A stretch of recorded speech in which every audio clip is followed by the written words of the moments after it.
Ecos helados. Soy forense en Lima desde hace ya varios años y aunque el oficio no es para cualquiera, creía haber visto casi de todo.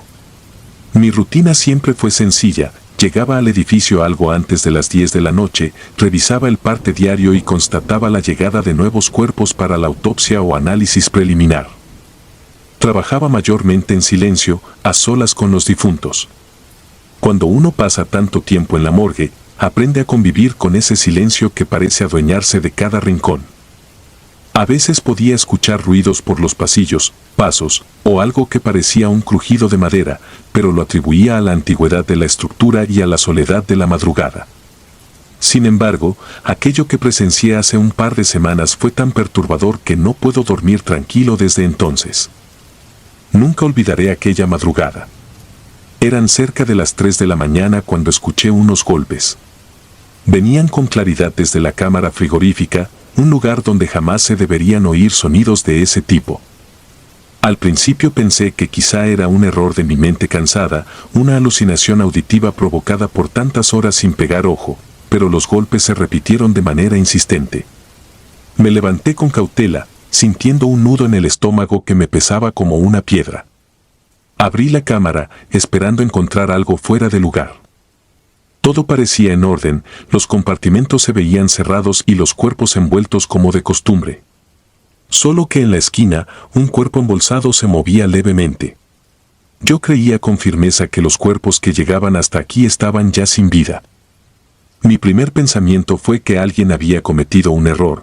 Tal vez no habían verificado bien los signos vitales de ese paciente o la muerte era tan reciente que se presentó algún tipo de espasmo. Sin embargo, mis instintos, o mi terror, me empujaron a acercarme. Abrí con cuidado la bolsa. Lo que vi dentro me persigue cuando cierro los ojos. Aquel cadáver tenía las manos atadas y el rostro estaba cosido grotescamente, como si alguien hubiese unido la piel para sellar su boca o encerrar un grito que nunca se oiría. Si realmente estaba muerto, no tenía explicación que hubiera producido ese ruido, esos golpes. El corazón me latía desbocado. Sentía que la oscuridad de la cámara se cerraba a mi alrededor. Intenté reponerme, busqué una linterna y revisé bien el cuerpo, pero no había ningún indicio de respiración o latido. Aquello era, sin lugar a dudas, un cadáver en estado rígido y frío. Las marcas de violencia en las muñecas eran evidentes y la forma en que le habían cosido los labios era simplemente inhumana. La repugnancia y el horror se mezclaron en mi mente. Con el pulso tembloroso, cerré la bolsa y volví a sellar la cámara, sin saber qué más hacer en ese instante. Cuando cerré la puerta, pude jurar que desde el otro lado seguían los golpes, resonando con un eco sordo, como si vinieran de un abismo sin fin. Esa noche no pude dormir un segundo más. Me quedé sentado en mi escritorio, consultando informes anteriores, repasando mentalmente la lista de cuerpos que habían ingresado para autopsia y reconociendo a las víctimas que estaban en las bolsas. El misterio de ese último ingreso carcomía mi mente. Nadie me había informado de un cadáver con semejantes particularidades. Normalmente, al recibir cada cuerpo, registramos minuciosamente sus características y la causa de muerte, si se conoce. Además, el departamento policial envía los informes necesarios para identificar posibles actos delictivos. Esa noche no encontré ningún registro de un cuerpo atado, ni mucho menos con el rostro cosido. Fue como si hubiera aparecido de la nada. Hasta el amanecer, seguí escuchando golpes esporádicos y suaves, golpe a golpe, como un martilleo seco contra metal. Traté de creer que no eran reales, que mi mente me jugaba una broma macabra, pero el sonido continuó. Llegué a pensar en abrir otra vez la cámara, volver a ver aquella cosa para descartar cualquier posibilidad de vida. Sin embargo, un pánico visceral se había apoderado de mí. Estar solo, en una madrugada helada, frente a la puerta de metal de la cámara frigorífica, con un cadáver imposible, me faltó valor. Esperé hasta la mañana, con la espalda apoyada contra la pared, rezando para que se hiciera de día. Al día siguiente, en cuanto llegó el técnico de laboratorio, le pedí que me acompañara a revisar el compartimento donde había dejado ese cuerpo. Aunque me daba vergüenza confesar lo que creía haber visto, necesitaba una segunda opinión que me ayudara a entender lo que pasaba, o al menos corroborara que no lo había soñado. Abrimos la cámara, retiramos el compartimento con la bolsa y lo encontramos vacío. Ni rastros del cadáver con las manos atadas y los labios cosidos. El técnico me miró con desconcierto. Yo revisé uno a uno los demás compartimentos, sin encontrar nada que se pareciera a lo que había visto unas horas antes. Por un instante, pensé que me había vuelto loco. Sin embargo, en mi memoria persistía la imagen horrenda de aquel rostro sellado. Era demasiado vívida para ser un producto de la imaginación. Además, todavía resonaban los golpes en mi cabeza y recordaba claramente la textura helada del cuerpo. Pasé aquel día sumido en la confusión. Revisé los registros de ingresos de las últimas semanas, esperando hallar alguna pista sobre un posible caso de violencia extrema que coincidiera con mi hallazgo. Nada. Ni siquiera encontré mención de un individuo con las manos atadas al morir o con signos de tortura en el rostro. Pregunté a mis colegas si alguien había ingresado un cuerpo a altas horas de la noche, si se había firmado algún parte extraoficial, pero todos me respondieron de la misma forma: la morgue tenía rutina estricta, y no se había reportado nada fuera de lo normal. Empecé a sentirme obsesionado. Cada vez que cerraba los ojos, veía ese cuerpo contrahecho, la aguja y el hilo que habían marcado su carne, y sus manos sometidas por un lazo imposible de ignorar. Me esforcé por mantener la calma. Tenía miedo de convertirme en el hazmerreír de mis compañeros, o de ser tachado de loco. Así que callé y decidí investigar por mi cuenta. Sabía que si la policía hubiera traído un cadáver en semejantes condiciones, habría quedado constancia en el libro de ingreso. Pero no había nada. Aún así, no podía sacudirme el presentimiento de que aquello tenía que ver con una historia todavía más retorcida, algo que no se registraba en los papeles comunes. Quizá alguien ingresó el cuerpo clandestinamente, o lo sustrajo, o simplemente se había tratado de un suceso que desafiaba por completo la lógica. Fuera lo que fuese, yo no podía quedarme de brazos cruzados. La curiosidad y el horror me empujaban en la misma dirección. Los días siguientes intenté cumplir con mis tareas de manera normal, pero el lugar se me había vuelto un laberinto de sombras. Cada vez que caminaba por los pasillos, sentía un hormigueo en la nuca, como si algo me siguiera muy de cerca. Comencé a percibir murmullos en la distancia y, al girarme, no había nadie. Por las noches, cuando retomaba el turno, el simple hecho de pasar junto a la cámara frigorífica me erizaba la piel. El frío natural de aquel espacio parecía haberse vuelto aún más penetrante, casi fantasmal. Abría y cerraba la cámara con más cuidado que antes, como si temiera que en su interior fuera a encontrar de nuevo aquella mirada sin ojos, aquella mueca cosida. La primera semana después del incidente no fue fácil. Fui consciente de que algo en mí estaba cambiando. La gente notaba mis ojeras más profundas, mi mano temblorosa al escribir informes. A ratos, me sobresaltaba con cualquier ruido y, de hecho, comencé a beber café en exceso para evitar quedarme dormido durante el turno, porque en mis sueños revivía esa escena con todo lujo de detalles. Solo en mis ratos libres me atrevía a investigar, a hacer llamadas discretas a amigos policías que pudieran contarme algo sobre desapariciones extrañas o crímenes siniestros. La respuesta era siempre la misma: no tenían información que coincidiera con mi descripción. Empecé a preguntarme si habría algún indicio de que yo estuviera experimentando un episodio alucinatorio. Sentía tanto cansancio que pensé en acudir a un psiquiatra, pero desistí. Tenía la corazonada de que era algo real, no una mentira de mi cerebro agotado. Una mañana, revisando unos viejos expedientes de años anteriores, tratando quizá de encontrar un patrón similar, di con un caso escalofriante del que nunca había oído hablar. Era un informe incompleto, datado de principios de la década pasada, sobre un cuerpo hallado en circunstancias espantosas, manos atadas, signos de tortura en el rostro, y mencionaba que la boca había sido sellada, aunque no especificaba cómo. Según el documento, aquel cuerpo había llegado anónimo, sin familiares, sin nadie que lo reclamara. Y lo más perturbador, no se registraba que hubiera sido trasladado a ninguna tumba ni cremado. Parecía haberse extraviado en el papeleo administrativo. Aquel hallazgo me dio escalofríos. La descripción coincidía con lo que yo había encontrado en la cámara frigorífica.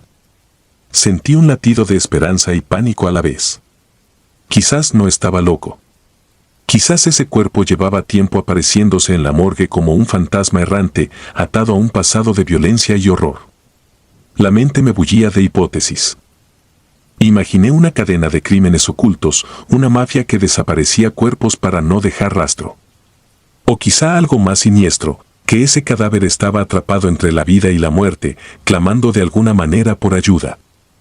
Me quedé un buen rato contemplando el viejo archivo, notando que el papel amarillento tenía manchas borrosas, como si a alguien le hubieran sudado las manos al sostenerlo.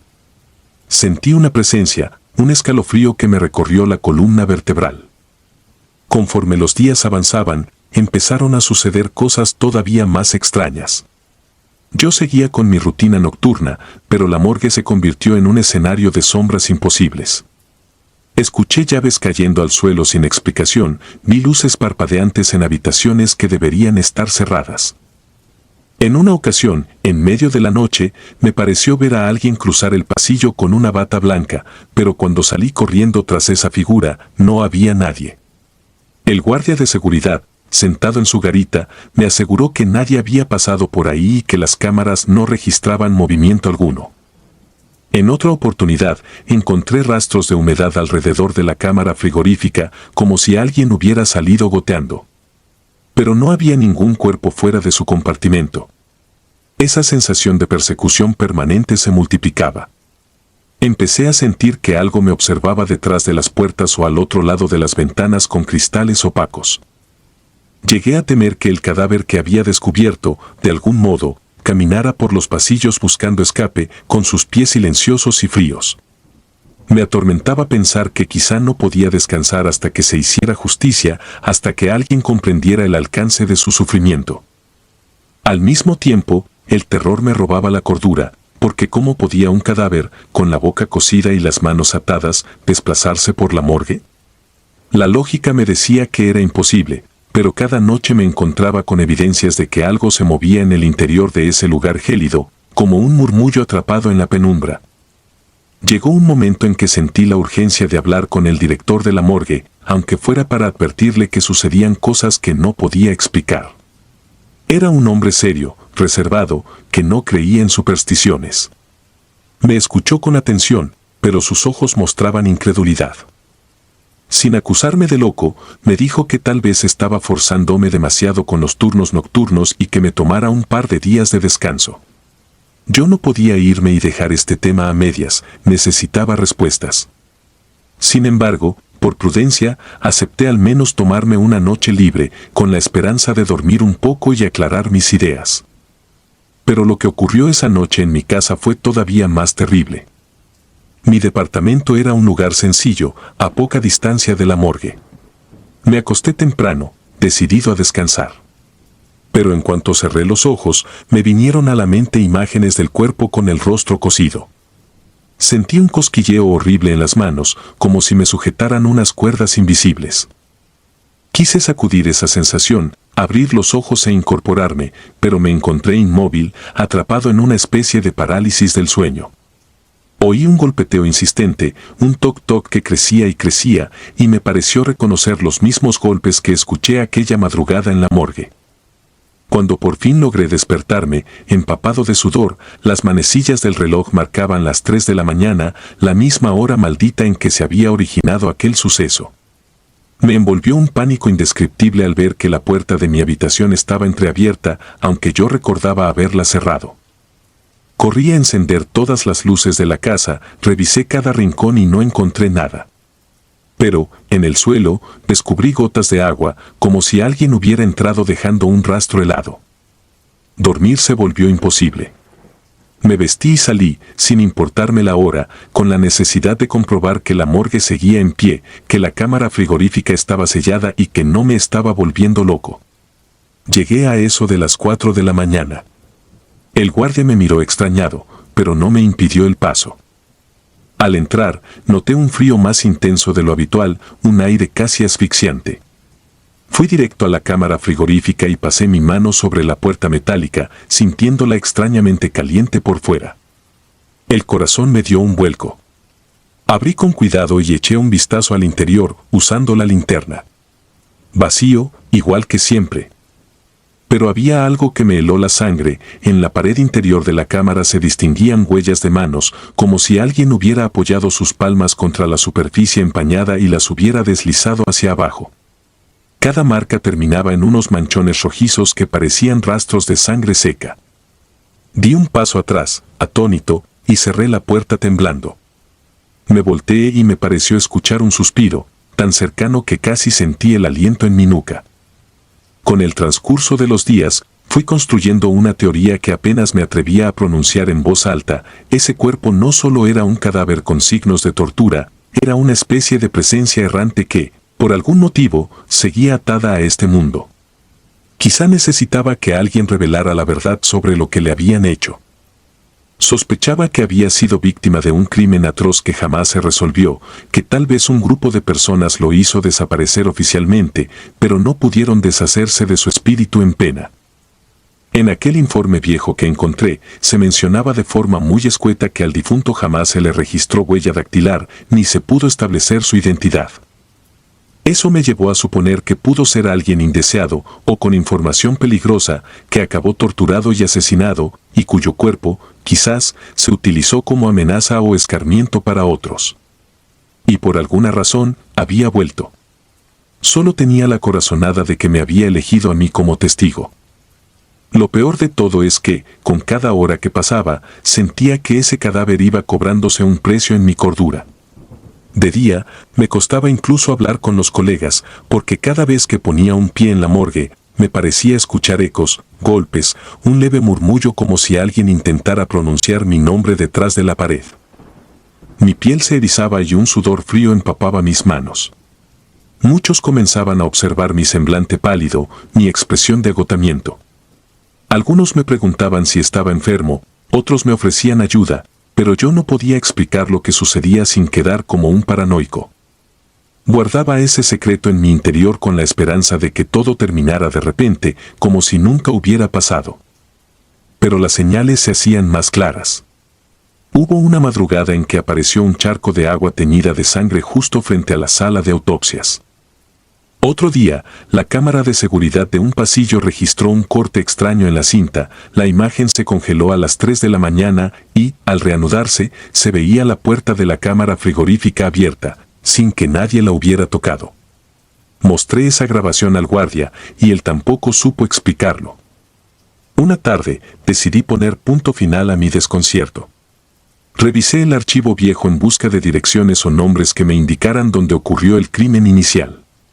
Logré encontrar un vago testimonio en un recorte de periódico. Hablaba de un secuestro violento en una zona marginal de Lima, en el que la víctima nunca fue identificada. Había sido hallada con signos de tortura, las manos atadas y la boca cosida. Sin embargo, el caso se archivó por falta de pruebas. Un testigo anónimo aseguró ver a hombres con uniformes quirúrgicos cargando un bulto hacia un vehículo sin placas, pero la policía nunca confirmó esa versión. Aquella noticia despertó en mí una ira repentina y una profunda compasión. Me sentí obligado a darle un cierre digno a quien fuera ese pobre diablo que vagaba sin paz. Sin pensarlo, agarré mi libreta y salí rumbo a la dirección aproximada que mencionaba la nota. Tal vez hallar una pista del crimen me ayudaría a calmar a esa presencia o a darle la justicia que tanto necesitaba. Llegué al lugar al atardecer. Era una barriada pobre, polvorienta, con casas semiderruidas y callejones estrechos. La gente me miraba con desconfianza. Pregunté con cautela por algún suceso ocurrido hacía años, tratando de no lucir amenazante. Un hombre mayor, con facciones duras y ojos cansados, me dijo que en ese lugar habían muerto varias personas de manera violenta, pero que nadie hablaba de eso por miedo a represalias de bandas criminales. Sin embargo, algo en mi descripción, manos atadas, boca cosida, lo sobresaltó. Me miró con pánico y, tras cerciorarse de que nadie escuchaba, me confesó que, muchos años atrás, un joven había sido secuestrado y torturado cerca de allí. Recordaba haber escuchado rumores escalofriantes sobre cómo le habían cosido los labios para que no gritara y que después lo dejaron tirado en un callejón. Según contaban, aquel joven jamás fue identificado y su cuerpo desapareció de la morgue antes de que se hiciera el informe final. El hombre me aseguró que corría una leyenda local: el muchacho estaba maldito, penando por la ciudad, buscando venganza contra sus verdugos y contra quienes no le prestaron ayuda. Regresé a la morgue con el ánimo cargado de culpa y el corazón arrasado por el temor. Aquella noche decidí quedarme solo, sin ayuda de nadie. Necesitaba enfrentarme a lo que fuera que habitaba en ese espacio gélido. Con la linterna temblando entre mis dedos, aguardé cerca de la cámara frigorífica hasta las 3 de la mañana, la hora en que todo comenzaba. Sentí los golpes de nuevo, inconfundibles, como si alguien aporreara la puerta desde dentro. Dando un paso al frente, abrí la cámara. El aire helado me golpeó la cara y vi, en lo más profundo, la silueta de un cuerpo embolsado. Me acerqué. El temblor me sacudía las piernas. Abrí la cremallera con lentitud y lo encontré: el cadáver, con las muñecas atadas, la boca sellada con un hilo oscuro y sus ojos abiertos de par en par, vacíos, reflejando un dolor indescriptible. Me derrumbé por dentro. Una mezcla de asco, compasión y terror me paralizaba. Quise hablar, pero no me salían las palabras. Sentía que era absurdo dirigirme a un cadáver que la muerte no escucha. Sin embargo, una voz interior me gritó que hiciera algo, que no me quedara pasmado. Con un nudo en la garganta, murmuré: lo siento, y tomé un bisturí que llevaba en el bolsillo de mi bata. Con todo el cuidado y la repugnancia que me inspiraba la escena, corté los hilos que le cosían la boca. Un olor a putrefacción inundó mi nariz, pero soporté las náuseas. Acto seguido, rompí las ligaduras de sus muñecas. Aunque era un acto quizás simbólico, sentí que le estaba dando la libertad que tanto le arrebataron. Entonces percibí un susurro. No era un sonido real, sino algo que sentí dentro de mi cabeza, como un lamento ahogado que me atravesó el cerebro. Aparté la mano del cadáver. Aquello seguía inerte. Sin embargo, en ese instante, los golpes cesaron. El silencio se apoderó de la cámara y no escuché nada más que el tic-tac de mi reloj. No sé cuánto tiempo estuve ahí, de rodillas, con el cuerpo frente a mí, temblando de pies a cabeza. Finalmente, lo cubrí de nuevo con la bolsa. Pensé en sacar el cuerpo, registrar de inmediato su caso y contactar a la policía. Pero no me quedaban fuerzas esa noche. Solo podía llorar en silencio. Salí y cerré la cámara con llave. A la mañana siguiente, regresé con determinación y con un reporte que había redactado durante las primeras horas del alba, describiendo con detalle el estado y el aspecto del difunto. Traje conmigo un oficial de la policía, uno de mis conocidos de confianza, para que fuera testigo. Pero, al abrir la cámara, la bolsa en la esquina había desaparecido. No había ningún indicio de que un cuerpo hubiera estado ahí. Ni siquiera quedaban manchas de sangre o de fluidos. Mis manos se aflojaron y sentí que el mundo se desmoronaba. Tuve que aguantar la incredulidad del oficial, que me miraba con expresión perpleja, sin atreverse a burlarse abiertamente de mí. Yo, en cambio, no tenía ganas de decir nada. Sabía lo que había visto, sabía lo que había hecho, y sabía que aquel cuerpo había estado allí, fuese un espectro o un cadáver real. Desde ese día, los golpes se han detenido. Las noches son un poco menos perturbadoras y, aunque sigo sin dormir bien, ya no siento el golpeteo incesante detrás de la puerta metálica. Sin embargo, todavía percibo una presencia en los corredores, como un agradecimiento silencioso o un eco residual. A veces, en un arranque de duda, vuelvo a abrir los compartimentos de la cámara frigorífica, temiendo encontrar esa bolsa macabra. No la he vuelto a ver. En mi mente, conservo la imagen de sus ojos vacíos y su boca sellada, y la manera en que lo liberé de sus ataduras, como si aquel gesto hubiese roto un conjuro siniestro. Aún así, no he logrado paz. Aunque el fenómeno haya cesado, siento que la muerte me observa con más fuerza que antes.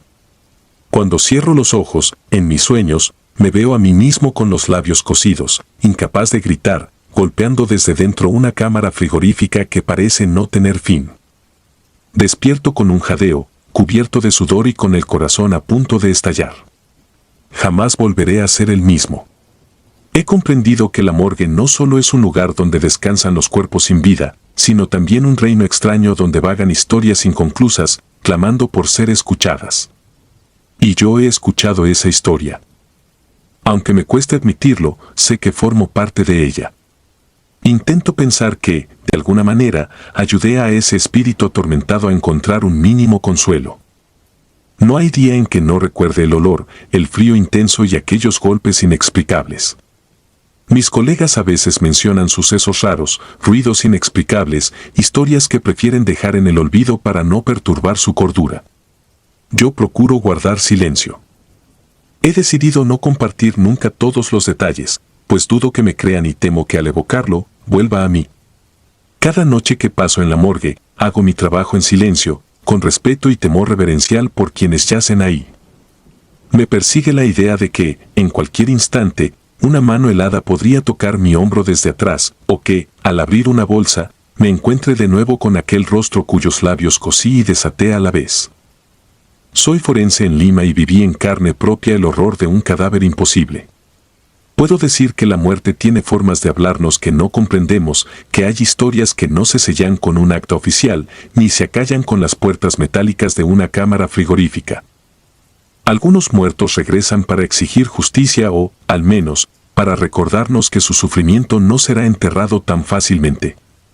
Quizá la vida y la muerte no están tan separadas como creemos. Quizá estamos rodeados de presencias y ecos que resuenan en los lugares más insospechados. Y aunque haya noches en que cierro los ojos e intento convencerme de que fue una pesadilla, la memoria persiste, tan vívida como la sangre que vi en esas paredes.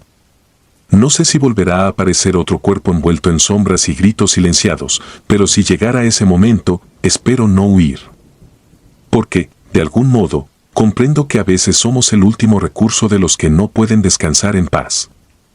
Conservo la cicatriz de ese encuentro en mi mente y me pregunto si alguna vez lograré olvidar la sensación de abrir esa cámara y encontrar algo que no debería moverse, pero se movía. Todavía, en las madrugadas más solitarias, escucho un roce sutil o una vibración en la estructura metálica y me quedo en vilo, conteniendo el aliento. Mi vida se ha convertido en un estado de alerta constante, vigilando un lugar que jamás será tranquilo del todo. Sin embargo, algo en mi interior me dice que cumplí con mi deber, que al cortar esas costuras que sellaban la boca del muerto, también me libré de un grito eterno. Solo así he podido recobrar algo de cordura, aun sabiendo que cada paso que doy en la morgue podría conducirme de nuevo a ese abismo de ecos helados y horrores sin nombre. Y mientras la gente duerme, ajena a las historias aterradoras que laten en los pasillos fríos de la muerte, yo guardo ese secreto. Camino por el edificio con la prudencia de quien conoce la frontera incierta entre lo real y lo sobrenatural. De vez en cuando, reviso mi bolsillo, donde guardo aún el bisturí con el que liberé aquellos labios cocidos. Una parte de mí se aferra a la esperanza de no tener que usarlo jamás para algo semejante. Pero también intuyo que, si un día vuelve a surgir la necesidad, no dudaré en abrir la bolsa y cortar los hilos que esclavizan una voz sin vida. Porque, al final, somos nosotros, los vivos, los responsables de darles voz a quienes ya no pueden hablar. Así, cada vez que el sueño me vence y me dejo caer en un sillón, comienzo a soñar con golpes contra la puerta de metal, con susurros que se deslizan en la oscuridad, con manos frías que me rozan la piel. Pero al despertar, me repito que ya liberé ese espíritu, que ya hice lo que debía hacer y que ahora solo debo vivir con las sombras que se adhirieron a mi alma. Es el precio de haber mirado a la muerte a los ojos y haber sentido su aliento. Jamás supe su nombre ni la historia exacta de su vida. Sin embargo, cada golpe que resonó en la cámara fue su forma de suplicar. Y yo respondí. Con eso me basta para soportar el terror que crece en mis recuerdos. Una parte de mí yace en esa cámara, congelada en el tiempo, contemplando la bolsa vacía que una vez albergó un cuerpo imposible. Sé que esta narración parece mentira o exageración, pero doy fe de que lo viví en carne propia. Quienes han estado en una morgue a solas durante la noche pueden comprender que hay un silencio insalubre, una penumbra que todo lo envuelve, que puede volverse pesadilla si algo enciende una chispa de duda. Yo he perdido la tranquilidad y ahora vivo al borde de mis fuerzas, luchando por conciliar el sueño sin que aparezcan esas horrendas visiones. Aún así, aquí sigo, día tras día, en el mismo puesto de trabajo, porque alguien tiene que ocuparse de los muertos. Alguien tiene que tratar de mantener la barrera entre su mundo y el nuestro. Y en esta ciudad, tan llena de secretos, a veces ese velo se rasga, dejando escapar historias que nadie quisiera creer. Pero yo las he visto. Con estas manos, las he tocado. Y esos ecos helados nunca me abandonarán. Sudor mortal. Trabajar en una morgue nunca fue mi plan de vida. Llegué aquí casi por casualidad, después de que el hospital donde me desempeñaba como camillero cerrara ciertas áreas y ofreciera reubicaciones. Yo era joven, no tenía mucha experiencia, pero necesitaba el empleo. Recuerdo que, al principio, me costó acostumbrarme al frío constante de las salas, a la luz implacable de los fluorescentes y, sobre todo, al silencio tenso que se infiltraba en cada rincón. Parecía un mundo detenido, un espacio fuera de la realidad, donde las voces no eran bienvenidas y la muerte era el único latido constante. Al principio, mi labor consistía en labores sencillas: trasladar cuerpos de un lado a otro, limpiar instrumental, ayudar a los forenses con lo que pidieran. Uno de mis primeros encargados, un hombre con más de 30 años en ese oficio, me lo advirtió con una frase que jamás olvidaré: nunca le seques el sudor a un muerto. Lo dijo sin mirarme a los ojos, casi murmurando, como si esa sentencia pesara más que cualquier regla de higiene o protocolo de autopsia. Me pareció extraño. Nunca había pensado que los cadáveres pudieran sudar. Sin embargo, me impresionó la severidad con la que lo soltó, como si se tratase de un secreto que deberíamos temer. Me esforcé en no darle demasiada importancia.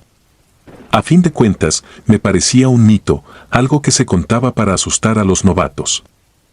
Conforme pasaron los meses, descubrí que la presencia de humedad en la piel de un cadáver no es tan inusual. En ocasiones, debido a la temperatura ambiente, la transpiración residual, los fluidos o procesos de descomposición, puede parecer que el cuerpo suda. Sin embargo, nadie me explicaba por qué existía esa superstición. Intentaba enfocarme en mi trabajo, cerrar mi mente a todo lo demás y seguir adelante. El ambiente de la morgue es peculiar, se acumulan historias de muertes accidentales, de fallecimientos violentos, de tragedias familiares. Y, sin embargo, nosotros debemos mantener una postura fría y profesional. Cada cuerpo es un número en un registro, un caso que debe resolverse.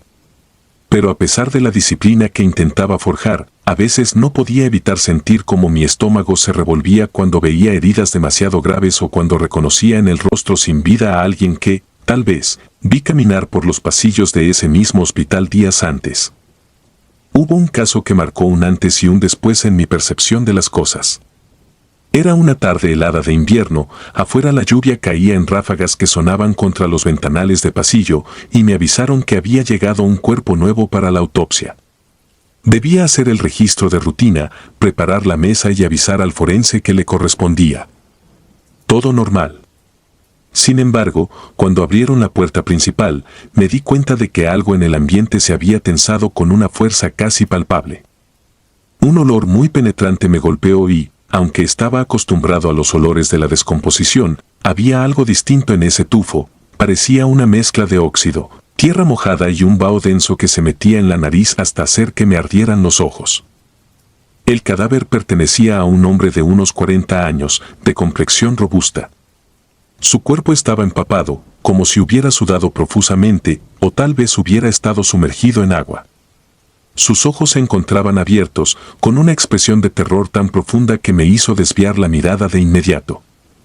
Tenía la boca ligeramente entreabierta, como si hubiera intentado gritar justo en el momento de su último aliento. Mi compañero, un auxiliar veterano, me miró sin decir nada. Su silencio me pareció una advertencia, como si supiera que había algo fuera de lo común en ese cuerpo. Ayudé a colocarlo sobre la plancha metálica y sentí que el agua o el sudor resbalaba entre mis dedos con una textura viscosa. Sentí náuseas, pero me contuve. El forense nos instruyó que limpiáramos un poco la zona del pecho antes de comenzar la autopsia. El cuerpo parecía extrañamente caliente, lo cual carecía de sentido, ya que llevaba al menos unas 10 horas sin vida. No quise preguntar. Preferí pensar que era un efecto de la fricción al moverlo o alguna de esas explicaciones lógicas con las que uno calma la mente. El auxiliar, que llevaba años allí, se acercó a mí y me tomó del brazo con firmeza. Sin rodeos, murmuró, no lo seques. Deja que se escurra solo. Recuérdalo. Sus ojos despedían un brillo extraño. Todo ese asunto me incomodaba, pero asentí casi por reflejo, con un nudo en la garganta. Una hora después, mientras esperaba en la sala contigua a que el forense terminara sus análisis preliminares, empecé a escuchar unos sonidos leves provenientes de la plancha. Era algo parecido al goteo del agua, como si se filtrara por las esquinas metálicas. Lo más desconcertante es que de vez en cuando se percibía un golpeteo rítmico, suave pero constante, como un tambor distante.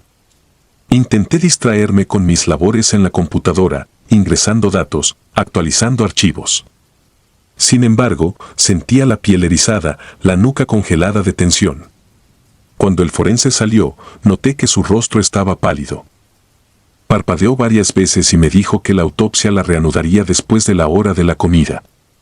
Estaba cansado, necesitaba despejarse. Algo en su mirada me hizo entender que él también había sentido algo raro. Me ofrecía quedarme mientras él salía a almorzar, aunque normalmente yo también tomaba el descanso a esa hora. Me quedé allí, con la sala en penumbra y el ruido incesante de la lluvia golpeando los cristales. El cadáver seguía sobre la plancha.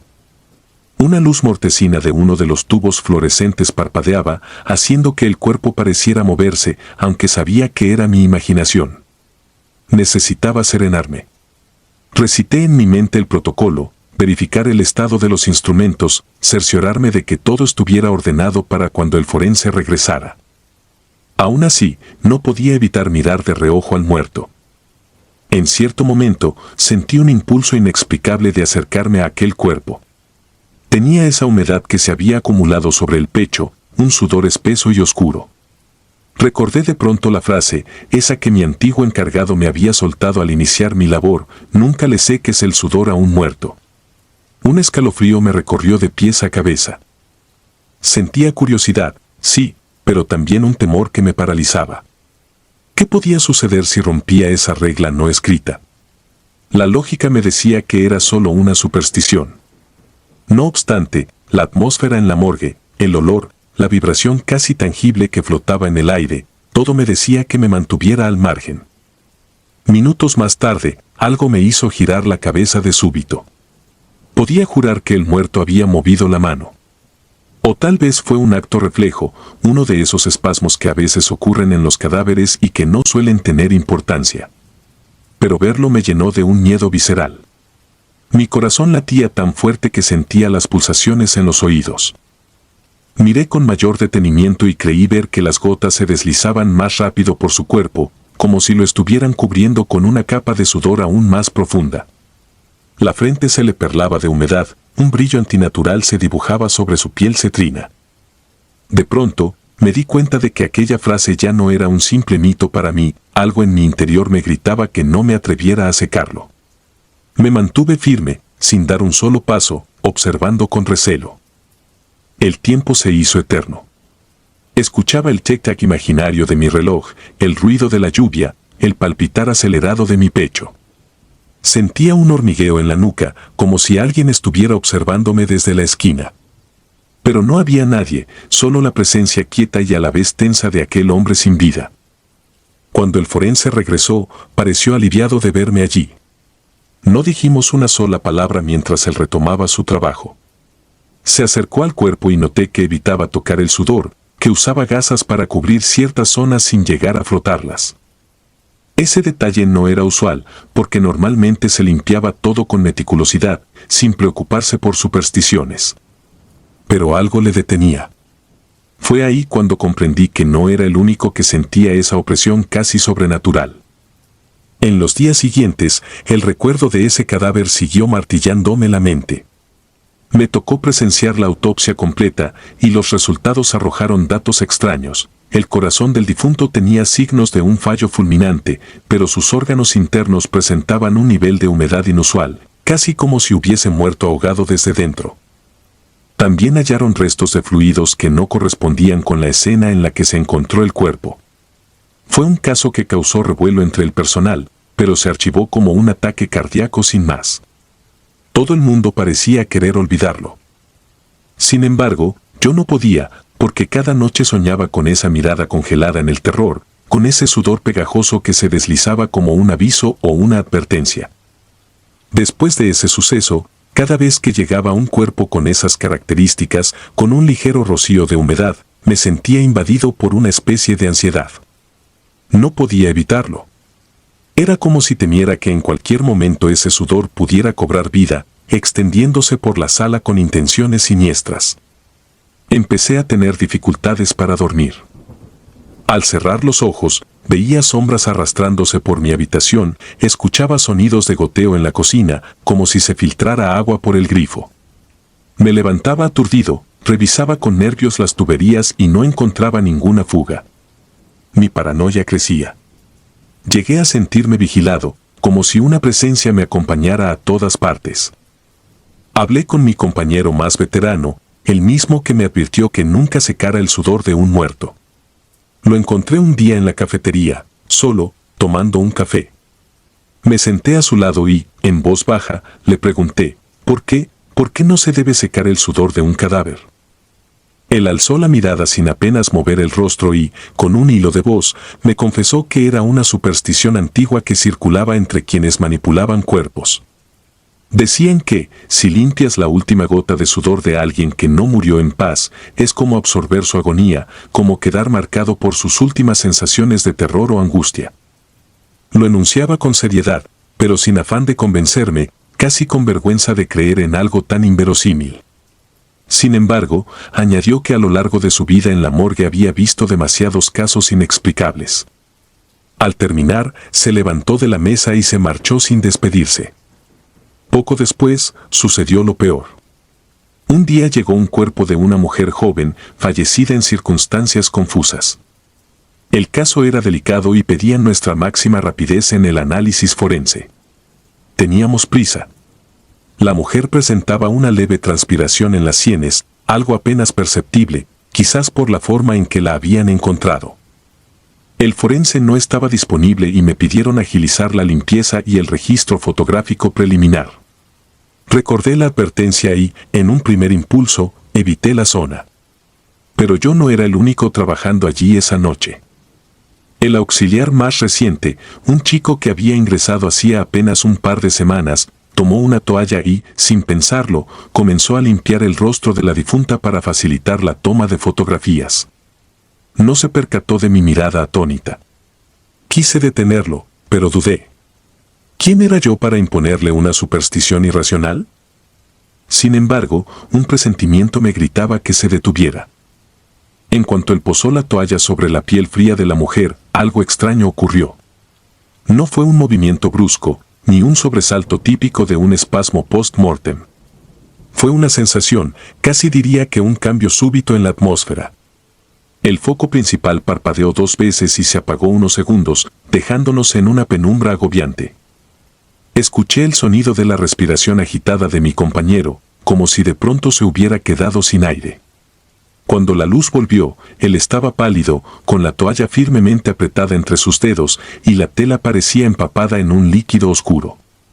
Él miró su propia mano, la soltó como si le quemara y salió de la sala casi corriendo. Me acerqué y vi que el rostro de la muerta ahora estaba limpio de sudor, pero en la comisura de sus labios se apreciaba una especie de rictus más pronunciado. Me pareció una mueca de burla, un gesto casi sádico que no había notado antes. Sentí que me faltaba el aliento. Cuando revisé la toalla que él había tirado al suelo, advertí que el líquido no era solo agua o un poco de sangre. Era algo más denso, como un fluido viscoso de color parduzco. Un olor punzante me hizo sentir arcadas. Quería salir de allí, pero tenía la obligación de permanecer hasta completar las fotografías. Hice mi labor lo más rápido posible, sin mirar demasiado el cuerpo. Notaba, Sin embargo, esa mueca cada vez más marcada, como si algo en el rostro sin vida de la mujer se hubiese activado con aquel toque. Esa noche no pude dormir. Cada vez que cerraba los ojos, la imagen de esa mujer me perseguía, burlándose, escurriendo esos restos de sudor funesto. Intenté distraer mi mente sin éxito. Terminé sentado al borde de la cama, con la luz encendida, sintiendo que la oscuridad del cuarto me oprimía los pulmones. No era miedo a un fantasma con una figura definida, sino el pánico absoluto y nebuloso de saber que algo sin nombre me acechaba. Empecé a notar que me daba fiebre sin causa aparente. Transpiraba. Mi respiración se hacía entrecortada. Hasta me pareció escuchar voces, susurros imperceptibles que, si me esforzaba, casi entendía. Repetían algo que no lograba descifrar y cada vez que intentaba enfocarme, se desvanecían. Abrí las ventanas, miré la calle lluviosa y vi a lo lejos un par de luces temblorosas. Tenía la impresión de que podrían ser ojos observándome. El día siguiente, el ambiente en la morgue estaba enrarecido. Me enteré de que el auxiliar que había limpiado el sudor del cadáver no se presentó a trabajar. Lo llamaron varias veces, pero no contestaba. Alguien dijo que vivía solo, que no tenía familia cercana. Me pidieron que fuera a su domicilio a ver si necesitaba ayuda. Era un edificio pequeño, lúgubre, en una zona periférica. Cuando toqué la puerta, no obtuve respuesta, pero escuché un ruido leve en el interior, como pasos arrastrándose. Intenté llamar su nombre, pero no respondía. Avisé al conserje, quien tenía una llave maestra, y al entrar, lo encontramos en el suelo, deshidratado, temblando y repitiendo cosas ininteligibles. Sus ojos estaban muy abiertos, inyectados de sangre, y la piel empapada de sudor. La habitación olía a humedad rancia. Por un instante, me pareció que había charcos en el piso, un agua oscura que se deslizaba lentamente hacia las paredes. Pero cuando encendimos la luz por completo, no vi nada. Tal vez mi mente me estaba jugando trucos. Llamamos a emergencias y se lo llevaron en ambulancia. Intenté acompañarlo, pero los paramédicos me pidieron que me quedara para dar detalles a la policía, pues habían encontrado al muchacho en un estado crítico. Cuando terminé de relatar lo poco que sabía, ya no pude volver a la morgue ese día. Necesitaba un respiro, pero eso no era tan sencillo. Esa noche tuve pesadillas intensas, sueños en los que aparecía aquella mujer con la mueca siniestra, su rostro cambiando a cada segundo, a veces fundiéndose con la cara de aquel hombre robusto que llegó la primera vez. Me gritaban sin emitir sonido, con las cuencas de los ojos vacías. Desperté bañado en sudor, aterrado. Al día siguiente, me obligué a ir a la morgue. Era mi empleo, mi responsabilidad. Además, necesitaba enfrentar mis miedos. Quise averiguar si había novedades sobre el auxiliar internado. Nadie me daba información clara, algunos decían que seguía grave, otros que estaba bajo observación psiquiátrica. Me sumergí en mi rutina mecánica, evitando mirar demasiado tiempo los cuerpos, limitándome a la labor administrativa. El veterano que me había hablado del tabú se acercó en algún momento, posó su mano en mi hombro y me soltó en voz baja, ¿ahora entiendes? No supe qué responder. Sentí un temblor recorriendo mi cuerpo. Sus ojos reflejaban pena, como si lo que había sucedido confirmara una realidad que él deseaba ignorar. Esa noche hubo un corte de luz en la morgue. Un apagón breve, pero suficiente para que el generador tardara unos segundos en activarse. Me encontraba en la sala central, solo, acomodando papeleo bajo la tenue iluminación de una lámpara de emergencia. De pronto, se encendió un haz de luz que provenía de pasillo, parpadeando. Oí un ruido sordo en la cámara refrigerada, como si algo golpeara desde dentro. Me quedé paralizado. El golpe se repitió 2, 3 veces, retumbando en las paredes metálicas. Sabía que no podía haber nadie vivo ahí dentro. Sin embargo, el sonido era inconfundible. Mi mente me exigía que huyera, pero mis piernas no reaccionaban. Me levanté despacio, avanzando como un sonámbulo. Cada paso se sentía pesado, como si el piso estuviera cubierto de agua. Al llegar a la puerta de la cámara, noté un rastro de gotas en el suelo. Eran pequeñas, oscuras, y se perdían en la penumbra. Me detuve con la mano temblorosa en la manija. Sentí un hormigueo de adrenalina. De pronto, otro golpe sacudió el metal. Mi respiración se cortó. Abrí la puerta con un impulso y, dentro, no encontré nada fuera de lugar. Los cuerpos reposaban en sus camillas refrigeradas, cubiertos por sábanas. No se movía nada. Silencio absoluto. La mente me daba vueltas, no entendía qué acababa de escuchar. Entonces, mis ojos distinguieron algo. Una de las sábanas estaba salpicada con lo que parecía un líquido turbio. Me acerqué y, al alzar la tela, vi el rostro de aquel hombre robusto, el primer cadáver que me había causado escalofríos. Lo reconocí de inmediato. Su piel lucía el mismo brillo sudoroso que el día que lo recibimos, y sus ojos, aunque cerrados, parecían palpitantes. No tuve valor para tocarlo. Cerré la cámara con un golpe y salí corriendo, aterrorizado. La semana subsiguiente se convirtió en un infierno. Empecé a experimentar episodios de alucinaciones, veía reflejos en las ventanas cuando cruzaba el pasillo, sombras que caminaban detrás de mí, manchas de sudor y humedad en los muros. Llegué a un punto en que no podía distinguir si estaba delirando por falta de sueño o si realmente algo siniestro habitaba en la morgue, alimentándose de aquellos que desafiaban esa advertencia ancestral. Cada rincón me parecía amenazante. Mi cuerpo ya no descansaba, mi mente se hallaba en un estado de alerta permanente. Cada gota que caía del grifo del lavabo me recordaba el goteo siniestro que escuché aquella tarde, y el eco de la frase «nunca le seques el sudor a un muerto» retumbaba en mi cabeza como un mantra tétrico que no podía ignorar.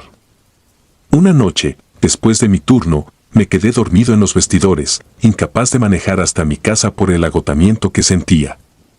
Soñé con la morgue a oscuras, con charcos de un agua espesa cubriendo los pasillos y, entre ellos, aparecían las figuras de varios cadáveres, como si hubieran emergido de sus camas metálicas para arrastrarse en torno a mí. Sus ojos estaban abiertos y vacíos, todos con un rastro de sudor corriéndoles por la frente. Caminaban lentos, rozándome con manos heladas. Yo sentía que cada contacto me absorbía la energía, dejándome más débil. Desperté gritando, con la ropa empapada y el corazón desbocado. Me costó varios minutos entender que seguía en el vestidor, en el hospital. La ropa me pesaba, como si de veras me hubiera sumergido en agua helada. Corrí al baño, me lavé la cara repetidas veces, temblando. Aquella fue la noche en que decidí renunciar. Sentía que mi cordura pendía de un hilo. No importaba cuánto necesitara el empleo, mi salud mental y mi vida misma estaban en juego. Al redactar mi carta de renuncia y entregársela a Recursos Humanos, me preguntaron la razón de mi salida. No supe qué responder con claridad. Solo dije que era un asunto personal. No quería narrarles lo que había vivido, porque temía que me tomaran por loco, o peor, que se burlaran de mí. Antes de marcharme por completo, decidí entrar una última vez en la morgue para despedirme de mi compañero veterano y para enfrentar esa atmósfera de manera definitiva. Llevaba una vela encendida en mi mente, esperando encontrar alguna forma de calma o de cierre a ese capítulo oscuro.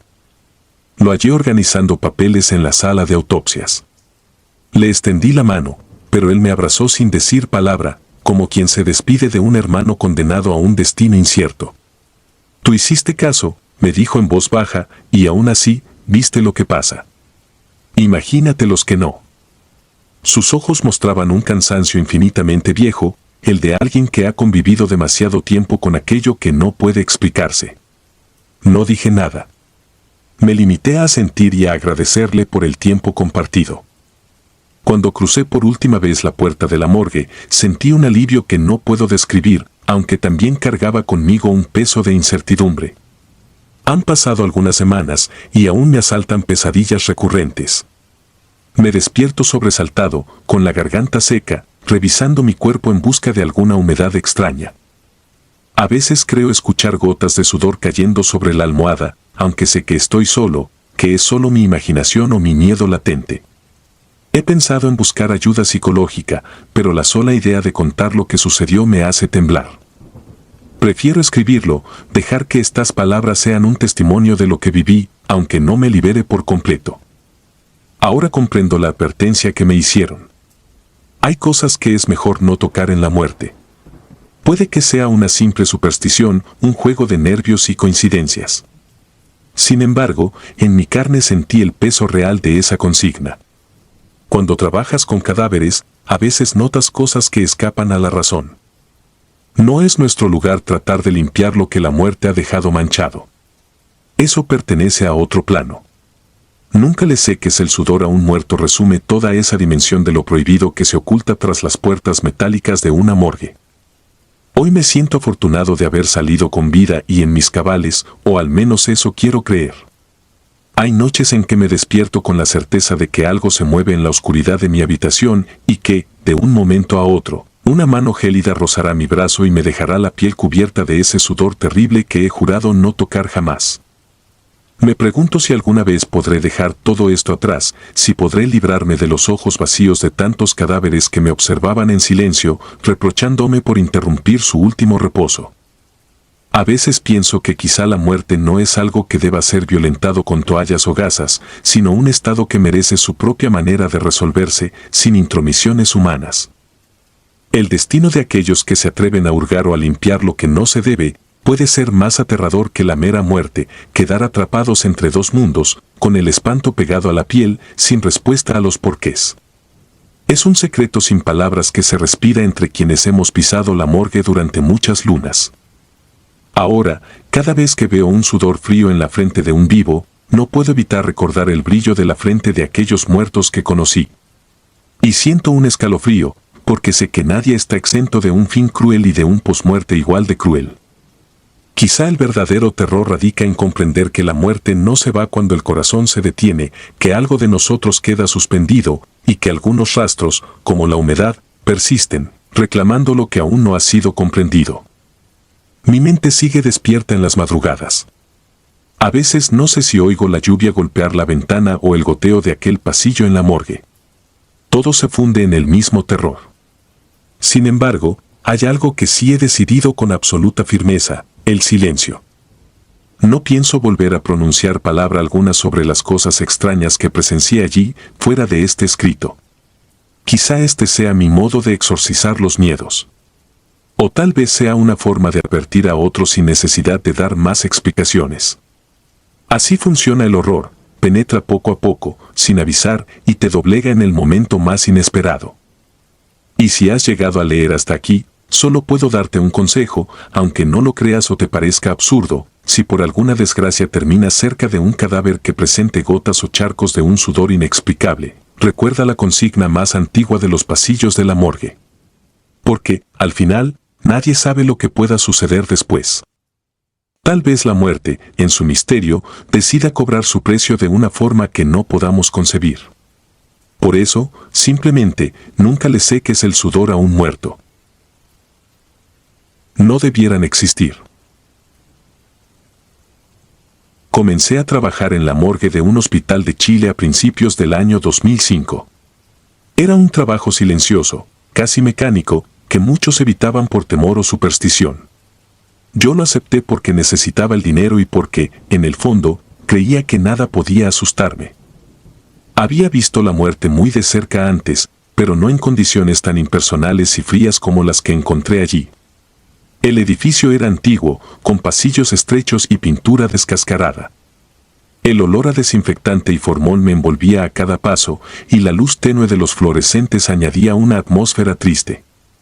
Sin embargo, todo eso me parecía parte del trabajo. Creía que, con el tiempo, me acostumbraría al aspecto lúgubre del lugar.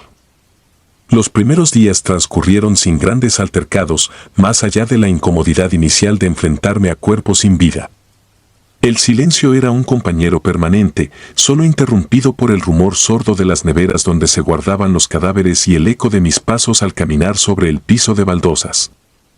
Yo era responsable de preparar a los cuerpos para las autopsias, llevar registros, acomodar insumos y, en ocasiones, organizar la sala cuando llegaban nuevos ingresos. Me habían contado algunas historias de compañeros que decían sentir presencias, escuchar voces o ver sombras extrañas, pero nunca les di demasiada importancia. Pensaba que era la sugestión natural de trabajar en un lugar donde la muerte y la soledad se hacen tangibles. Sin embargo, una noche la morgue recibió el cuerpo de un niño que había sido atropellado. Tendría unos 5 años. Lo supe por los informes preliminares y porque me tocó recibirlo. Aún recuerdo la expresión de su rostro. No estaba completamente desfigurado, pero su piel estaba pálida, sin vida, y en sus ojos apenas se notaba el rastro de la conmoción. Me costó mucho manejar aquella situación. Había tenido que enfrentar a víctimas de accidentes antes, pero un niño pequeño y tan frágil me produjo una sensación de desamparo que no se compara con nada. Fue como si, de golpe, todo el ambiente se tornara más pesado. Esa misma noche, uno de mis compañeros, que llevaba más tiempo que yo allí, me dijo que sentía escalofríos cerca de la camilla donde yacía el niño. A mí me pareció normal que hubiese cierta sensibilidad, porque era algo triste y trágico. Lo cubrimos con una sábana blanca, como hacíamos con todos los cuerpos, y lo ingresamos a la cámara frigorífica correspondiente. Había que esperar la autopsia, la cual probablemente se realizaría la mañana siguiente. Intenté no pensar demasiado en ello, pero algo se me quedó grabado al ver el cuerpecito sobre la camilla, casi como si estuviera durmiendo. Me fui a casa con una sensación de incomodidad que no me abandonó en toda la noche. Al día siguiente, cuando volví a mi turno, me enteré de que algo raro había pasado a medianoche. Uno de los encargados de seguridad dijo haber visto, a través de las cámaras, un pequeño bulto moverse en el pasillo principal de la morgue, cerca de la sección de las camillas. Pensó que estaba imaginando cosas, pero como insistía en que la silueta parecía de un niño, revisó los monitores detenidamente. Dijo que vio unos pies pequeños corriendo, como jugando, y luego desvaneciéndose. Revisó los pasillos en persona, con la linterna en mano, pero no encontró a nadie. Concluyó que tal vez el cansancio le había hecho ver algo que no era real. Yo lo escuché en silencio, sin atreverme a opinar, pero sentí un escalofrío al recordar la camilla que había recibido la noche anterior. Esa misma madrugada sucedió un segundo episodio extraño. Me tocó a mí quedarme hasta tarde porque debíamos recibir otro cuerpo y preparar ciertos papeles. Cerca de las 3 de la mañana, escuché unos pasos suaves, casi imperceptibles, pero no había nadie a mi alrededor. Pensé que quizá un colega caminaba por los pasillos, pero cuando me asomé, vi la luz parpadeante del pasillo vacío. El viento sopló y se metió por debajo de las puertas, haciendo un silbido leve. Regresé a mi puesto y seguí en lo mío, procurando mantener la serenidad. Pero los pasos volvieron a escucharse, esta vez un poco más intensos. No eran pasos pesados de un adulto. Me atrevo a decir que parecían los pasitos de un niño. Es curioso describirlo así, pero aquel sonido me erizó la piel. Caminé por el pasillo con la linterna, revisé cada espacio y no encontré ninguna explicación. Estaba completamente solo allí. Cuando volví a mi escritorio, me sentí agitado y tuve la impresión de que algo, o alguien, se escondía. Al pasar junto a la cámara frigorífica donde reposaba el niño, sentí una extraña corriente de aire, como si dentro de ese frío compartimento hubiese un foco de energía. Fue tal vez mi mente jugando con mi miedo, o quizá fue algo que no puedo explicar. El caso es que no pude volver a la tranquilidad de antes. Me temblaban las manos y comencé a rezar en voz baja, algo que no hacía desde que era un adolescente. Se me ocurrió que debía consultar a mis compañeros sobre lo que estaba sucediendo, pero temía que se burlaran o que me miraran con preocupación. Las supersticiones en una morgue son pan de cada día, pero a la vez, nadie quiere parecer demasiado asustado de aquello que, en teoría, no existe. Al día siguiente, varios de nosotros comentamos los sucesos. Uno dijo haber escuchado risas suaves, casi como un susurro infantil, pero en ese momento creyó que era su imaginación. Otro, el que atendía la recepción de ambulancias en la noche, mencionó haber sentido un tirón en su bata, como si alguien jalara la tela por detrás, y al voltear no había nada. El encargado de la cámara de seguridad nos enseñó un fragmento de la grabación en el que se veía, con mucha interferencia, algo moviéndose en la esquina del pasillo, justo a la hora en que se supone que la morgue está más tranquila. Parecía una figura pequeña que corría y se esfumaba rápidamente. Fue escalofriante verlo en la pantalla. Todos pensamos en el niño atropellado.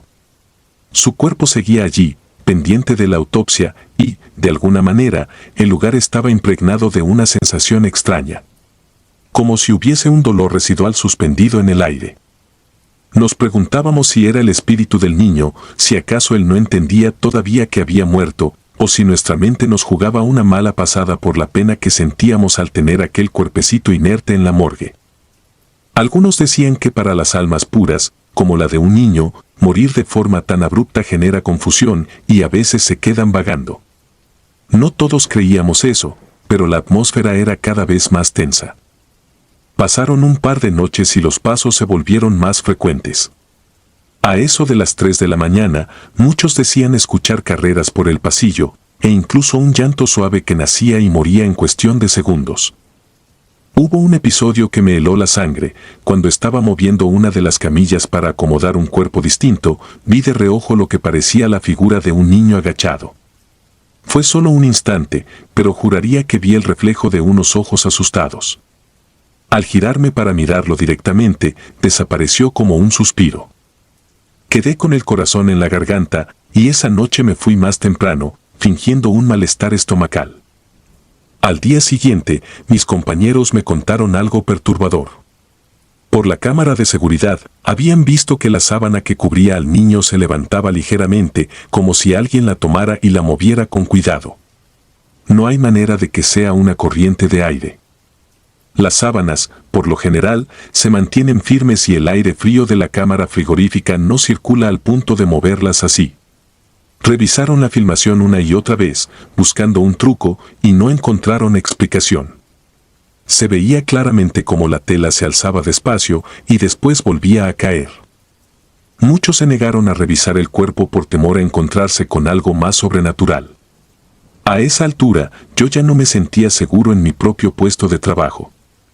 Las anécdotas comenzaron a multiplicarse, puertas que se abrían solas, susurros en plena madrugada, pasos ligeros al final del corredor, una risita tímida resonando cuando no había niño cerca, ni viva alma aparte de nosotros. Un hombre mayor, que trabajaba haciendo limpieza en la morgue, sugirió hablar con un sacerdote para que bendijera el lugar.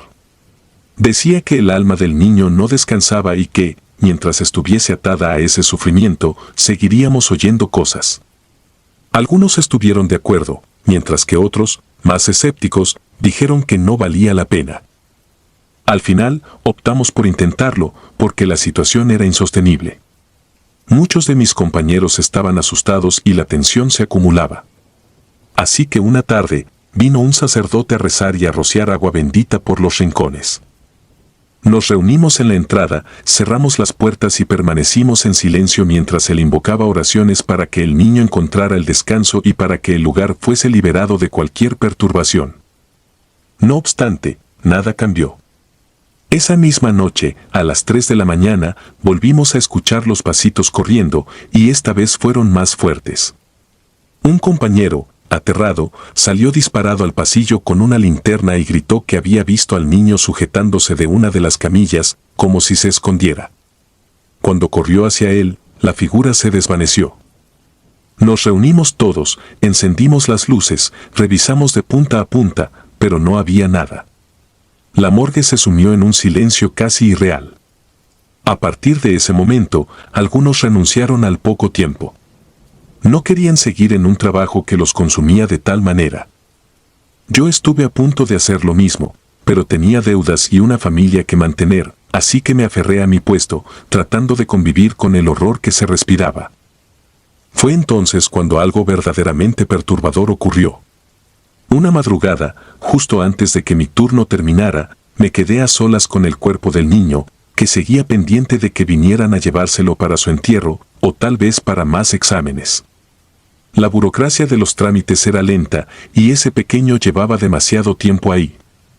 Estaba revisando unos informes cuando, de pronto, se apagaron las luces de mi escritorio. El resto del pasillo quedó tenuemente iluminado, pero esa zona en particular se oscureció. Escuché un golpeteo suave, como si algo se moviera contra las paredes. Me levanté despacio, sin atreverme a encender la linterna de inmediato, y fue entonces que lo oí, un sollozo infantil que provenía del interior de la cámara frigorífica. Sentí cómo se me helaba cada fibra del cuerpo.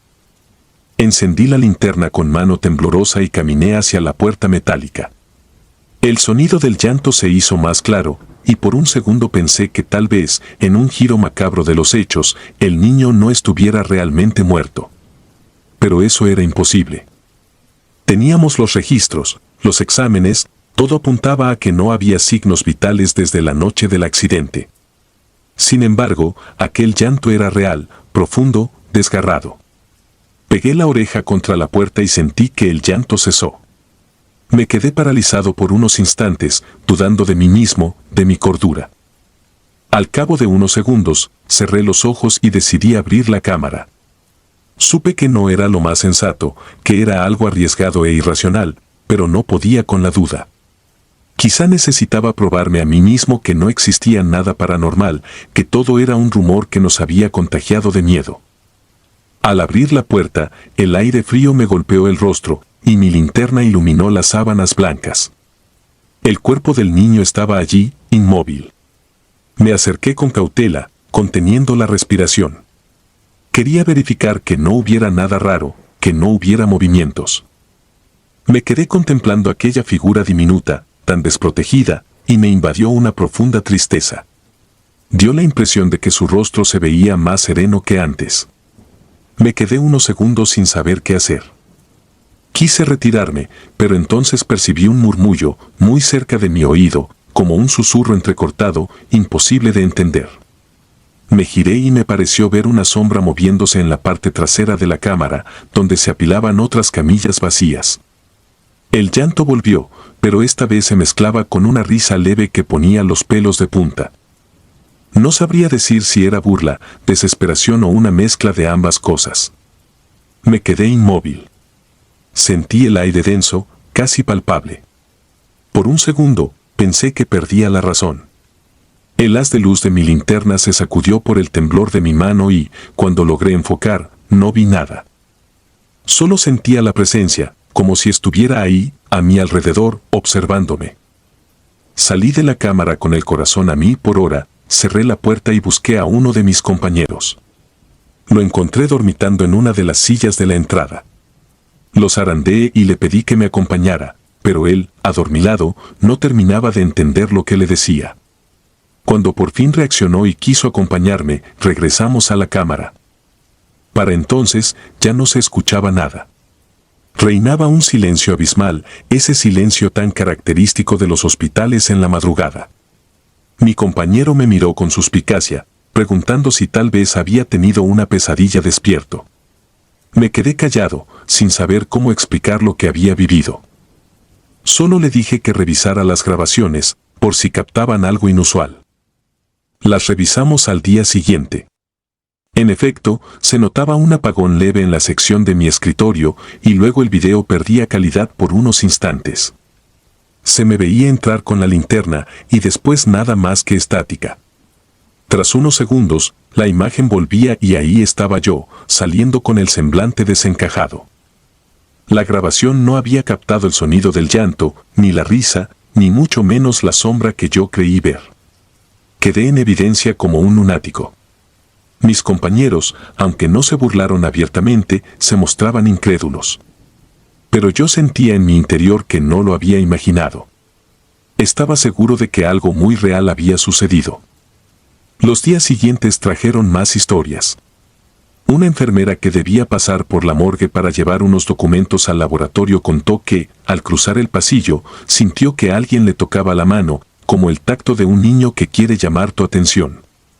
Se volteó, sintiendo las yemas de esos dedos fríos, y no encontró nada. Salió corriendo y avisó a su superior que prefería dar una vuelta más larga, a través de otros corredores del hospital, con tal de no pasar por allí. Una noche, un camillero aseguró haber visto la sombra de un niño apoyada contra la pared, pero se desvaneció tan pronto lo enfocó con la linterna. La tensión aumentó y nos fuimos quedando cada vez más solos. Cada vez había menos gente dispuesta a trabajar allí de noche. Yo seguía porque no tenía otra opción y el miedo empezó a transformarse en una carga que llevaba conmigo en cada jornada. Sentía un nudo en la garganta apenas entraba en la morgue. A veces me parecía escuchar risas que se filtraban por el aire y otras ocasiones me parecía sentir pasos corriendo detrás de mí. En más de una oportunidad, giré en redondo, convencido de que vería a alguien y no había nada. Hablé con mis superiores sobre la situación y me dijeron que no podían hacer mucho, que los rumores de fantasmas no eran una prueba de nada. Hicieron un par de limpiezas más e incluso volvieron a llamar a otro sacerdote para rociar agua bendita. No sirvió de nada. El niño seguía ahí, atrapado en una especie de limbo y nosotros arrastrando esa incertidumbre. Una noche, mientras esperaba la llegada de una ambulancia con otro cuerpo, me quedé en una pequeña oficina contigua, tomando café para mantenerme despierto. El lugar tenía una ventana que daba a un patio interior. En ese patio, de vez en cuando, se estacionaban algunos vehículos de mantenimiento. De repente, oí un golpe suave en el cristal. Me acerqué y no vi a nadie. Otro golpe, un poco más insistente. Sentí el corazón latir con fuerza. Miré con detalle y fue entonces que en la ventana, empañada por el aire frío, se formó lo que parecía la palma pequeña de una mano, como si un niño la apoyara desde el otro lado. Me eché hacia atrás, aterrorizado, porque el patio estaba completamente oscuro y esa ventana quedaba a una altura imposible para un niño vivo. Con una mezcla de pavor y valentía absurda, abrí la puerta que daba al patio y salí a revisar. No encontré nada más que sombras. El viento helado soplaba y entre la penumbra no había rastro de nadie. Subí la mirada hacia la ventana y comprendí que era imposible que un pequeño alcanzara esa altura. Entré de nuevo y la marca seguía allí, pero más difusa. Me invadió la certeza de que era él, ese niño que no podía irse, que de alguna manera estaba atrapado entre nuestro mundo y lo desconocido. Sentí lástima, más que miedo en ese instante, al imaginarlo asustado, corriendo por los pasillos, buscando a alguien que lo guiara. Sin embargo, no dejaba de ser aterrador el hecho de que su presencia se manifestara de forma tan clara. Cerca de una semana después, por fin se llevaron el cuerpo del niño a un cementerio local. La familia había tardado en realizar los trámites por problemas legales y falta de recursos. Eso alargó la penosa estadía de aquel cuerpecito en nuestro frío depósito. Muchos pensamos que, en cuanto partiera, todo volvería a la normalidad. Recuerdo el día en que vinieron a buscarlo. Estaba nublado y el sonido de la lluvia contra el tejado acompañaba la procesión silenciosa de los familiares. Yo observé con un nudo en la garganta cómo retiraban la camilla. Sentí un gran alivio al creer que así el niño encontraría la paz y nosotros seríamos liberados de aquella pesadilla. Sin embargo, la tranquilidad no llegó. Pasaron solo 2 noches para que los mismos ruidos volvieran, risas apagadas, pasos ligeros en la penumbra, un susurro inexplicable. Uno de mis compañeros aseguró haberlo visto de nuevo, corriendo detrás de una camilla vacía. Algunos se negaron a creerlo, diciendo que ya no había forma de que aquello siguiera pasando. Yo mismo me aferraba a la esperanza de que fuera sugestión, un eco mental de todo lo vivido. Pero en el fondo, sentía que el niño seguía allí. O que, al menos, algo de él se había quedado impregnado en el lugar. Una madrugada que me tocaba el turno, decidí quedarme en la morgue con todas las luces encendidas, intentando terminar mis tareas administrativas. Eran cerca de las 2 de la mañana cuando escuché, otra vez, esos pasos ligeros. Pero esta vez no me moví de la silla. Decidí, por un momento, intentar comunicarme. Me sentía idiota, hablando a la nada, pero susurré que lo sentía, que sentía mucho lo que le había pasado, y que le deseaba descanso. No escuché ninguna respuesta, pero los pasos se detuvieron. Me quedé con el corazón comprimido, sin saber si mi mente lo había inventado todo o si realmente estaba logrando un contacto. Sentí un escalofrío cuando un leve viento me acarició la nuca, aún con todas las puertas y ventanas cerradas. Fue un momento extraño, cargado de una tristeza infinita. Los siguientes días fueron un poco más tranquilos. Parecía que algo se había aplacado, aunque no desaparecido del todo. Aún así, Cada tanto aparecía un ruido inexplicable, una carrera fugaz en la distancia, una risilla suave que no tenía sentido. Nunca más vi la sábana moverse sola, pero el ambiente no volvió a la normalidad por completo. Si le preguntabas a cualquiera que trabajara allí, te diría que se sentía un peso en el aire, un frío que calaba en los huesos. Y algunos aseguraban que, en las noches más gélidas, todavía se escuchaba la risa de un niño que no debería estar ahí. La dirección del hospital cambió con los años, realizaron renovaciones y modernizaron la morgue. Pintaron las paredes y pusieron luces más potentes. Contrataron nuevo personal. Yo dejé el trabajo tiempo después, cuando mi situación económica mejoró un poco y logré encontrar un lugar menos atormentado en otro hospital. Pero los recuerdos permanecen vivos en mi memoria y, hasta donde sé, hay personas que siguen contando historias sobre un niño que corretea en los pasillos, dejando huellas húmedas en el piso blanco, o una pequeña mano marcada en alguna ventana olvidada. Todavía hoy, cuando me preguntan por anécdotas de mi paso por aquel lugar, trato de restarle importancia, aunque en mi interior sé que nunca volveré a ser la misma persona. Alguna parte de mí quedó en esa morgue, junto con el llanto y las risas de un niño que jamás debió morir así, tan pequeño. Han pasado años, y sin embargo, cuando cierro los ojos, en ocasiones puedo escuchar de nuevo esos pasos diminutos resonando en el corredor, persiguiéndome entre sombras, recordándome que el verdadero horror no siempre reside en la muerte, sino en esa soledad que acompaña a ciertas almas que no logran cruzar del todo al otro lado. Así que si alguna vez te ves obligado a trabajar en una morgue y sientes un tirón en tu ropa a las 3 de la mañana o escuchas unos pasos suaves detrás de ti, no descartes la posibilidad de que alguien, que aún no entiende que ya no pertenece a este mundo, trate de buscar consuelo. Y si llegas a oír la risa de un niño en la oscuridad, no dudes de tus sentidos. Puede que, en alguna parte de ese pasillo desierto, exista un pequeño ser que nunca ha encontrado el camino para irse. Quizás debas dedicarle un rezo silencioso o una palabra amable. Quiero creer que todo espíritu, incluso los más confundidos, anhela la paz. Pero también entiendo que, a veces, la tragedia es tan grande que su huella permanece grabada en el tiempo y el espacio, perpetuando un ciclo de apariciones que no se rompen con bendiciones ni con rezos. A mí me cambió la vida, y no para bien. Las pesadillas me perseguían incluso mucho después de haber dejado el hospital. Soñaba con pasillos interminables, con el sonido de pisadas infantiles que se acercaban cada vez más rápido, con la sensación de estar atrapado en un frío eterno. Me despertaba sudando, rogando porque fuera de día. Me tomó meses, quizá años, superar por completo aquella experiencia. Con el tiempo, me atreví a pensar que, quizá, mi miedo se basaba en la impotencia de no poder ayudar a alguien tan inocente. Porque en el fondo, sentía que ese niño estaba esperando algo, una mano que lo guiara, una luz que lo llevara a su descanso final. No sé si alguna vez lo encontró. Quiero pensar que sí. Pero si por alguna razón alguien me pregunta, juro que mis recuerdos son reales, que no me lo inventé, que no fue una alucinación colectiva. Nadie puede entender la tristeza y el horror que se percibía en aquella morgue si no trabajó allí en esas semanas. Cuando la muerte se lleva a un niño de manera tan abrupta, el dolor trasciende lo palpable y se convierte en un eco sin fin.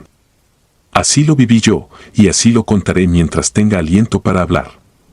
No sé si se deba a cuestiones espirituales, energéticas o si es un juego macabro de la mente humana. Lo único que sé es que yo estuve allí, que escuché esas risas, que sentí esos pasos, que vi cosas que me enmudecieron de terror. Y nada de eso se borra con una simple bendición o con la salida de un cuerpo hacia un cementerio. Hasta el día de hoy, cuando paso por un pasillo solitario o escucho a lo lejos la risa de algún niño, vuelvo a sentir un ligero escalofrío.